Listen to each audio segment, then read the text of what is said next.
As requested mga boss, puntahan naman natin ang isa pang prehistoric animal sa ilalim ng dagat, ang Leviathan. Normal na ang kanibalismo kahit sa ilalim ng dagat, ganun din, pero alam niyo ba ang Leviathan ay same genus ng sperm whale? At ang masaklap dito, ang kapwa niya balyena ang tinatarget niya.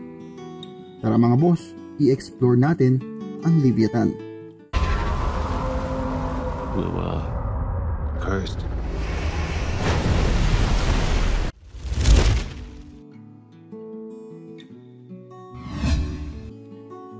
Noong November 2008, nadiskubre ni Klaas Post, isang researcher sa Natural History Museum Rotterdam sa Netherlands, ang partially preserved skull, pati na rin ang mga ngipin at lower jaw ng isang nilalang.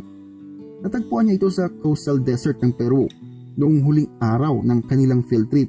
Noong una, akala ng grupo na isa lang itong baleen whales dahil sa laki ng bungo nito.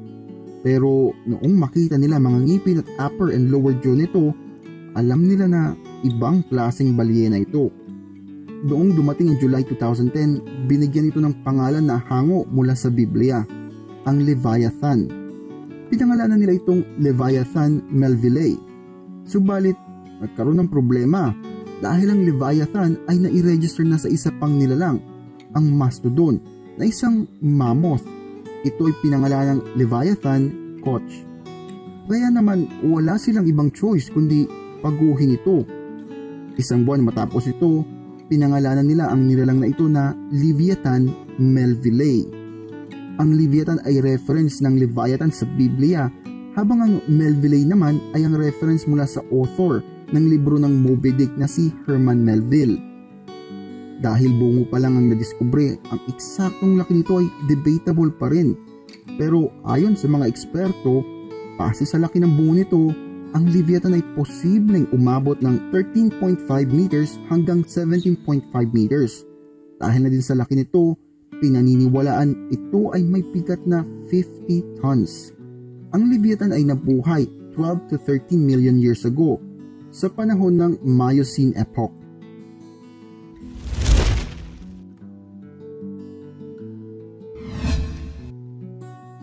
Ang snout o nguso ng Leviathan ay ibang-iba kumpara sa modern sperm whale. Ang modern sperm whale ay kumakain ng mga malalaking pusit gamit ang kanilang oral suction o yung paghihigop nila. Ay mga ngipin ng mga ito pero hindi nila ito ginagamit para nguyain ang kanilang pagkain. Kung tutuusin mga boss, para itong pinag-combine na sperm whale at killer whale. Dahil ang ngipin nito ay halos kaparehas ng killer whale. Ang lower jaw nito ay mayroong 22 teeth, habang ang upper jaw ay mayroong 18 teeth. Fun fact mga boss, alam niyo naman kung gaano kalaki ang ngipin ng megalodon, di ba? Ang T-Rex, ang saber-tooth. Walang sinabi yan sa ngipin ng Leviathan dahil itong halimaw na balyenang ito ang may hawak sa pinakamalaking ngipin ng hayop. Sa katunayan mga boss, meron itong 14 inches na ngipin. Imagine niyo na lang mga boss kung anong itsura ng mga pagkain nila pag sila ay kumagat. Katulad ng killer whales o mga orcas, pinaniniwalaan na ang hunting style ng dalawa ay magkapareho, kung saan sinusundan nito ang kanilang pagkain hanggang sa mapagod ito at saka sasagpangin. Dahil din sa laki nito, pinaniniwalaan na ang mga Leviathan ay hindi mga group hunters.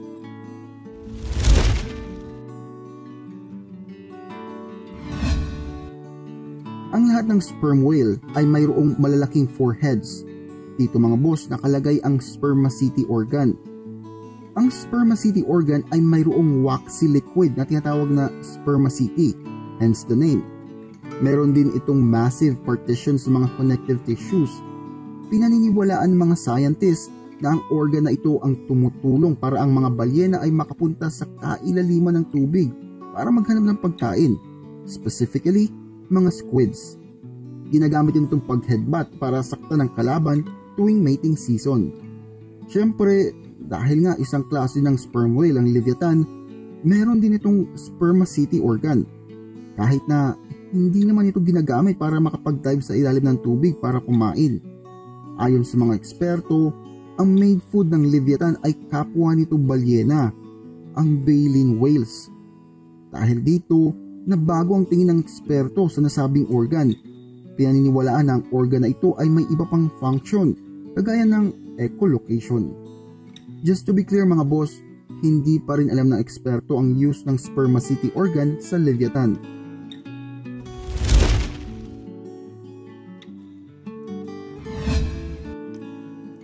Kakaunti pa lang ang fossil evidence ng Leviathan kaya hindi pa ganun kasigurado sa kung papaano naglaho ang Leviathan.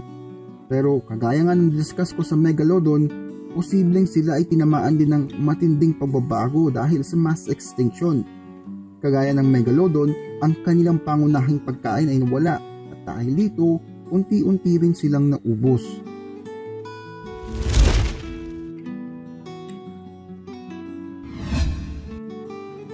Given the fact na ang karagatan ay sobrang lawak, hindi pa rin imposible na ang dalawang tambuhalang halimaw na ito ay magkabanggaan isang araw.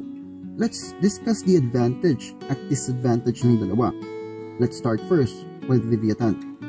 Ang Leviathan ay mayroong makakapal na ngipin at mas malaki ito kumpara sa Megalodon. Ito din ay isang warm-blooded mammal. Ibig sabihin, mas malaki ang utak nito kumpara sa ibang mga lamang dagat. At dahil dito, posibleng mas mabilis itong makapag-isip lalo na sa pakikipaglaban. Ang disadvantage naman ng Leviathan ay ang laki nito. Oo, dahil sa malaki, posibleng ang matakot ang ibang predator dito pero ito rin ang posibleng maging dahilan kung bakit siya atakihin ng iba. Mas malaking nilalang, mas malaking pagkain. Now, we go with Megalodon. Oo, ang Leviathan ang may hawak sa pinakamalaking ngipin. Pero ang Megalodon naman ang may hawak sa pinakamalakas na bite force. Dahil na din sa dami ng mga fossils na nadidiskubre, ang mga paleontologists ay napag-aralan ng way ng paghunt ng mga Megalodon. At ito nga ay ang tatanggalin muna ang mga buntot o palikpik para di makalangoy pa at saka sasagpangin ng pagkain. Ang disadvantage ng Megalodon ay ang utak nito. Isa itong cold-blooded shark at hindi ito ganun kabilis mag-isip pagdating sa mga inkwentro. Pag nakakita ng pagkain, aatake ito agad pag alam niyang kaya niya. Well, imagine this mga boss. Itong dalawang halimaw ay nagharap sa ilalim ng dagat dahil nakita ni Megalodon ang posibleng pagkain. Agad itong umatake. Habang si Leviathan naman ay sinugod din si Megalodon. Dahil sa mabilis ng dihamak si Megalodon, agad nitong nakagat ang mga palikpik ni Leviathan. Nung ibibigay na ni Megalodon ang killer strike, biglang nag-kick in ang mammalian brain ni Leviathan at agad na nakaiwas sa pag-atake ni Megalodon. Dito, tinigay ni Leviathan ang killer strike at pinabaon ang ngipin nito sa katawan ng Megalodon. That's how I view it. It's brain versus brawn. Well, at one point, it will be Megalodon ang mananalo, so let's call it a draw. We know na ang mga Megalodon mga boss ay hindi mahilig sa mga malalaking isda as I've discussed sa video about it. Dahil dyan, ang paghaharap ng dalawang halimaw ay may maliit na tsansa lamang dahil malaking posibilidad na ang Megalodon ay hindi papansin ng Leviathan o lalayo na lamang dito.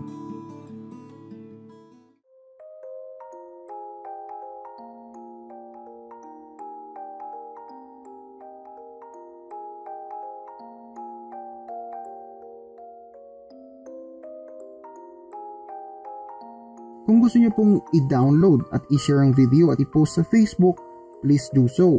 Pero I would suggest po sana na have them check the channel out o i-link niyo po ang YouTube channel na to. Kung mayroon naman pong questions, wrong information sa video, comment it out mga boss and I will compile and pin it. Hindi naman po kasi ako perfecto so meron at merong time na magkakamali talaga ako. Sa mga may gustong i-topic, please see the request form po na nasa description. Minsan kasi nawawala na sa kawalan ng mga request kapag nasa comment section lang. Kaya naglagay po ako ng request form para mas malinis ang mga requested topics. Again, maraming salamat mga boss.